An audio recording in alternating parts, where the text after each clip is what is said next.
malaikat Israel menawarkan, ya Rasulullah, aku disuruh oleh Allah untuk mencabut nyawamu atau membiarkan engkau. Aku disuruh oleh Allah untuk memberikan pilihan kepadamu, al-baqa' fid dunya, tetap di dunia, atau ar-rafiqal a'la, atau dengan Allah. Nabi Muhammad menjawab, ar-rafiqal a'la, dengan Allah. Kemudian setelah itu Nabi Muhammad berdoa agar umatnya selamat.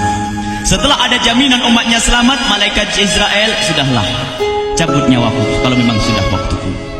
Mulailah Nabi Muhammad dicabut nyawa beliau oleh malaikat Israel. Dan di saat Nabi Muhammad mulai dicabut nyawa beliau oleh malaikat Israel, Nabi Muhammad mengatakan, mahadha, apa ini wahai Israel? Malaikat Israel kemudian menjawab, ya Rasulullah, itu adalah sakaratul maut, itu adalah sakitnya di dalam kematian.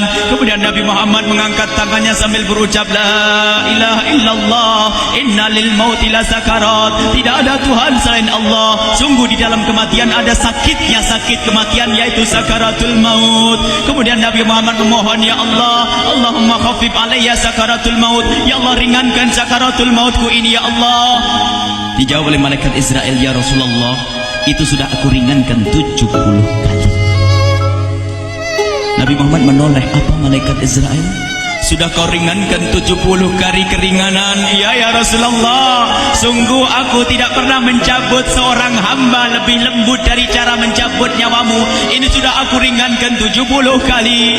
Setelah itu justru Nabi Muhammad menangis, Israel, 70 kali rasanya masih sakit. Iya ya Rasulullah, memang itu sakaratul maut. Lalu bagaimana engkau mencabut umatku, wahai Israel? Allah, yang diingat siapa? Umat. Kalau engkau mencabutku dengan ringan seperti ini masih sakit, bagaimana engkau mencabut umatku, ya Israel? Dijawab oleh malaikat Israel, umatmu manusia biasa, ya aku cabut, ya Rasulullah, begitu saja. Ya sudah, begitu. Nabi Muhammad menangis.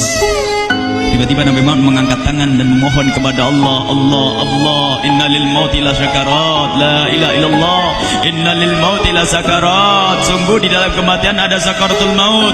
Allahumma khaffif ala ummati sakarat maut, ya Allah, ringankan dari umatku sakaratul maut, wa thaqqil alayya, dan bebankan kepadaku. Sampai tidak sadar doanya Nabi Muhammad seperti itu, thaqqil alayya, itu doa cinta. Seorang ibu yang pernah punya anak, tuh lihat kalau doa Rasulullah ini masih dilakukan. Bagaimana Rasulullah bisa doa begitu? Itu bahasa cinta yang tidak bisa diterjemahkan dengan oleh akal. Seorang ibu kadang-kadang, ibu yang di belakang, ibu mau dikasih sakit oleh Allah? Mau, Bu? Ibu jauh sekali. Ibu mau dikasih sakit? Jawabnya tidak mau. Tapi suatu ketika seorang ibu melihat anaknya sakit, ngomong, sudahlah nak, jangan kamu yang sakit, biar ibu yang sakit. Ada atau tidak? Kenapa ngomong begitu? Itu bahasa cinta itu.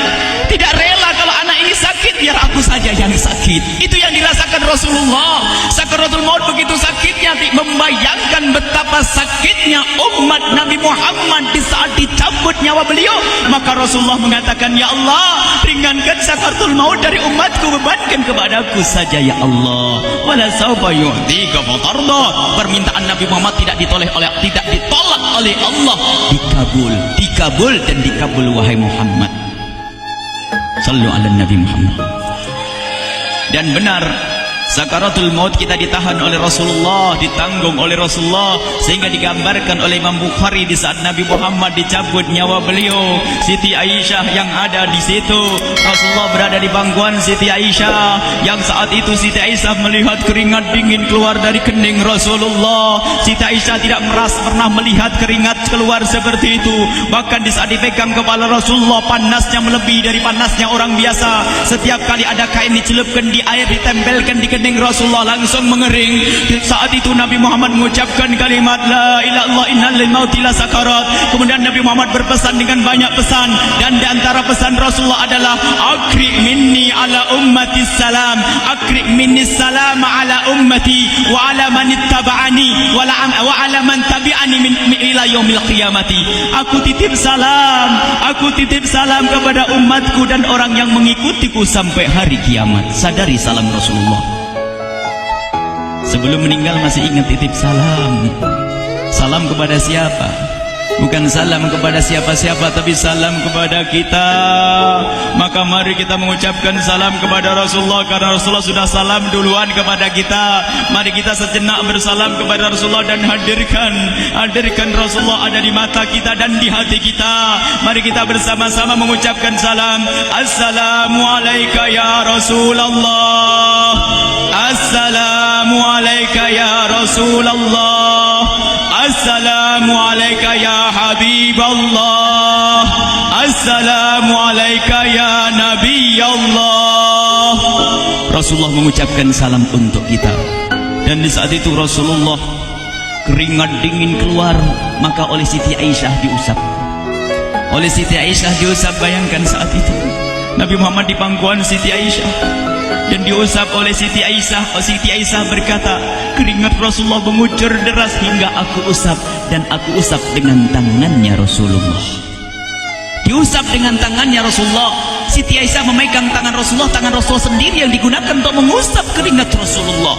Sahabat bertanya, Aisyah, kenapa harus dengan tangan Rasulullah tidak dengan tanganmu? Lihat jawab Siti Aisyah, karena tangan Rasulullah lebih lembut dari tanganku. Sallu ala Nabi Muhammad. Masih sempat nyanjung itu sahabat Nabi. Dalam keadaan begitu masih menyadari kelembutan tangan Rasulullah, jasad Rasulullah, kemuliaan Rasulullah sallallahu alaihi wasallam. Dan aku lebih menginginkan bahwasanya yang menyentuh jidat Nabi Muhammad adalah tangan yang paling mulia di dunia dan di akhirat. Siti Aisyah enggak berani menyentuhkan.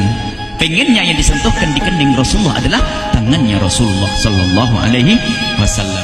Kemudian setelah itu Nabi Muhammad merasakan sakit yang sangat untuk kita. Kemudian Nabi Muhammad mengangkat tangan tinggi-tinggi mengucapkan la ilaha illallah inna lil mauti lasakarat. Tiba-tiba tangan itu semakin turun dan ditangkap oleh Siti Aisyah. Dan di saat tangan itu jatuh di tangan Siti Aisyah, kemudian tiba-tiba paha Siti Aisyah merasakan berat kepala suci Rasulullah. Dan saat itu Siti Aisyah sadar bahwasanya Rasulullah sudah kembali kepada Allah Subhanahu wa taala. Sallu ala Nabi Muhammad.